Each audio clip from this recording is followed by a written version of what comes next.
Ya, jangankan terindikasi ya, apa namanya, jangankan temuan sudah tertangkap, indikasi aja kalau perlu pecat.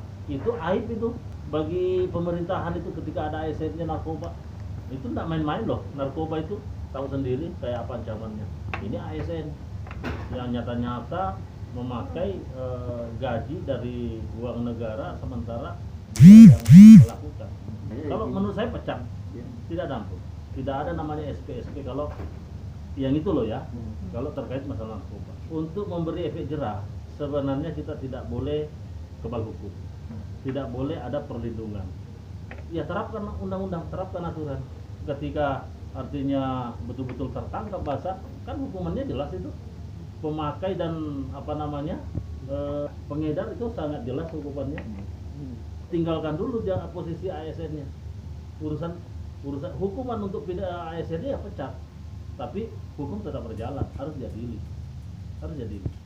Ketika misalnya ada yang berani backup, berarti itu kan memanjakan. Tidak akan selesai narkoba di Kota Burikan kalau dimanjakan seperti itu. Artinya ini, barangkali misalnya ada yang ingin melindungi, itu salah besar kalau saya tidak sepakat. Kalau menurut saya pecat. Narkoba itu aib bagi pemerintah ketika ada ASN.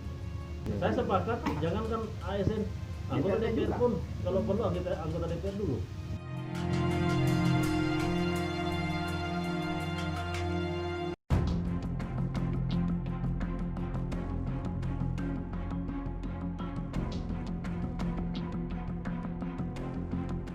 Proaktif sebenarnya ketika ini betul-betul ketika ada terjadi seperti itu, sebenarnya mengambil langkah awal itu bukan BNN, pemerintah sebenarnya.